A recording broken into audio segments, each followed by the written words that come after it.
again. Steve here with a few thoughts on what I'm going to call dealing with people.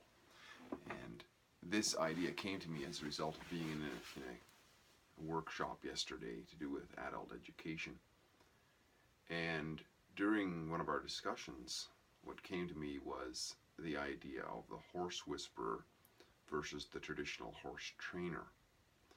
Because we were talking about, and I don't know if a lot of people really got the full implication of this. I'm not sure at the time because we didn't go into it too deeply. But there was this notion there that there's a difference between the way adults are trained and the way children are trained. And one of the things that was brought up was that adults, you have to get a buy-in from them. And my thought at the time was, well, to be effective as a child trainer as well, you have to also get that. Just that we're so used to, in our worlds, in our tradition, in our heritage as human beings and so on, of having children in a subservient nature, right? So we put them in schools. We don't ask the child's input whether they want to go to school, and if they don't want to go, it doesn't matter. They're there by force. So they're basically, in a way, it's a form of prisoner. And I had talked about this before in terms of freeing our inner genie and becoming ourselves and so on, is that the nature of humanity has been that almost nobody wants us to be ourselves. We don't get asked whether we're going to be this religion or that religion or go to this school or that school in the very young years. We're just put there, and it's not to make a judgment of the sincerity of our parents or whatever, just the way it was, right? But so the concept was that there's a difference between the two, the adult education, because the adult showing up to an event is there voluntarily, whereas the child is showing up involuntarily. And the reason the horse whisperer came up was to do with that, right? Because in the child-centered education, in the form of it being there, the child being there without its choice, it's a coercive nature, right?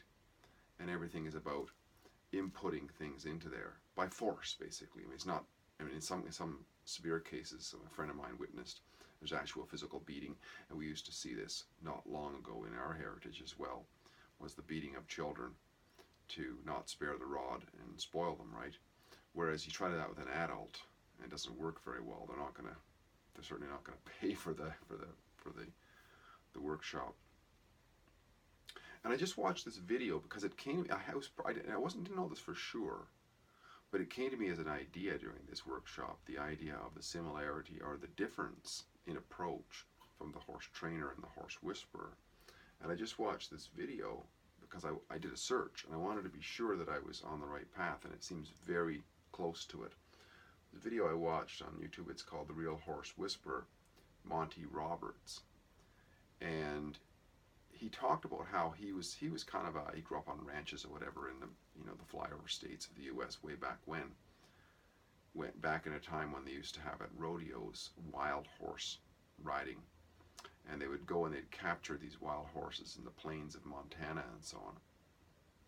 And he had a very acute awareness of the nature of the horses in their natural environment, and he noticed how they would communicate with one another through ostracism and protection of the herd and so on, and various different forms of interaction. And he noticed the difference between that and how his dad trained horses. His dad trained horses, which was a traditional way of training horses, which was to basically bind one leg to a pulley, tie up its head, and if it jumped around, they'd pull its legs off the ground and they'd bind it up, and basically they would force this horse to submit. And the point that he made afterwards was that, yes, eventually the horse would submit to its physical tyranny, but it would never be the horse that it could be.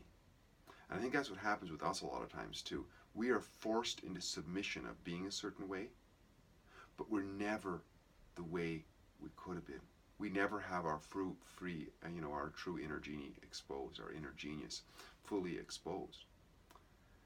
And the way he trains horses is that he can take a perfectly wild Mustang off the plains, and in a very short order, that horse will follow him around.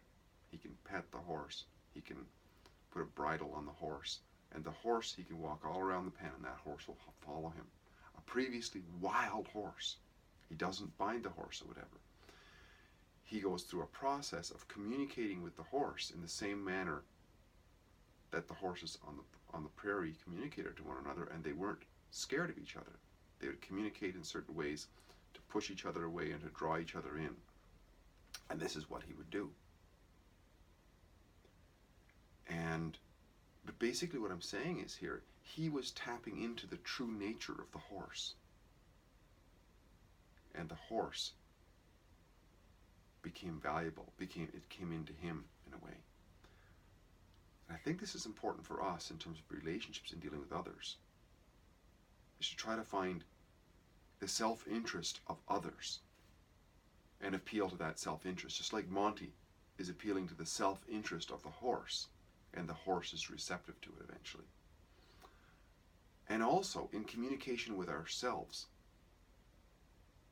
to seek out the true self-interest of ourselves. You see, because sometimes we got to communicate with ourselves. I don't know if it's, maybe I'm just strange that way, but there's like aspects of ourselves that we have to sit down at the council table with ourselves. Our emotional selves, rational self, this interest and that interest. Let them all be there. And communicate to them with respect to those interests. And that, therefore, it becomes like an honest approach to ourselves. Just like when we honestly listen to the self-interest of somebody else, they can open up to us. And just like Monty, when he tapped into the true self-interest of a wild horse, that horse opens up to him. And it boggles the mind of people who see it. And it's amazing how people don't see that. I mean, yes, it is a finely tuned skill, no doubt, but it makes such sense. The old days of binding a horse and beating it into submission, it worked, but it worked in a negative motivation way. That the horse didn't want to have that tyranny, so it would act to protect itself, but only do enough to protect itself. And so often we do this, right? We're in careers to save face. We're in careers because we think we need this much money. Somebody said this is what we should do, and so on. So we do enough to get by. But it's not our true inner nature, our true self-interest coming out. And when we see people who act in their true self-nature, self-interest rather, what's really in their heart, they change the world. They're unstoppable. And it doesn't matter what pains and efforts and so on they have to go through. They go through it anyways to get it done. I think this is really instructive. Have a listen to The Horse Whisperer by Monty Roberts. Apparently there's several parts to it. And see if you can relate that to your life. I think it's constructive and I think it's instructive. Anyways, I hope this discussion was important, because we're all adults here, and we all have things that we want to learn, and we want to learn from others. We want to get the cooperation of others. We want the help of other people in our family, our co-workers, our friends, and so on. And if we can appeal to their interests so that their involvement in our activities actually helps them as well. And in dealing with ourselves, to be honest, and not just plaster over other interests that are going on, and because they're going to want to pop up again. Allow all of our aspects of ourselves to sit at the table of consideration, if you will, in our own consciousness, and be respectful of those emotions and those feelings and thoughts and so on that we have. Take them all into consideration, balance them out, and then we will know within ourselves that at least we were as honest as we could with ourselves. It's almost the same as dealing with other people. We can realize that, you know what, we can feel good about it. I was honest as I could be with my wife, my child, co-workers, whatever. And it's got a good feel to it. And not only is it a good feel to it, it's just more effective. I mean, if you look at this video and how this guy is able to deal with these horses that were Everybody's saying, look, if you go in there with that, into that pen with that horse, you're going to have your head pounded in by its feet. These are very dangerous animals when they're wild and they're in a cage if they feel threatened. But he's able to tap into their self-interests. You know, it's just a little story, not to toot my own horn or whatever, but I was in Windsor, Ontario a couple of years ago, and I tried on this sort of behavior because I try my best, and it doesn't always work, but I try to seek out people's self-interest. And there was a street guy who came along, and it was with my son and with a mutual friend of ours who we had met there. We had just come from this coffee shop, basically, for a chat, and it was a rough part of town. And there was this guy came up, and he was mentally unstable. I mean, he'd just come across from Detroit, and he was telling us how he normally packs heat and everything like that. And he freaked the bejesus out of some of the people around there. But we just calmed down. I just stood there and started to ask him a few questions. And all of a sudden, you could see his demeanor calming down, calming down, calming down. You know what I'll be first one to bet? I bet you few people out on the street there ever asked him what the hell he was interested in. And that's all I did. I just asked him a few questions, got him to start talking about himself and tell his story. He wanted to tell his story. But he was all confrontational with everybody he was running into ahead of that. And people would tell him to fuck off and so on. And it would just rile him up, right? But that's an extreme example. But it's the nature in so many of us. And I think we see that a lot in today now with politics going on. I see it happening a lot in the right versus the left. And yes, I agree that the left tends to be more violent. There's no question about it. But how many are really listening to them? You know? Of course, that's the nature. The politics, as it traditionally has always been, is the traditional horse trainer, right? Because they always go around with policy enforcement officers with guns. That's not actually an expression of let's be conciliatory here. It's do it or else, you know? Do what we say or else.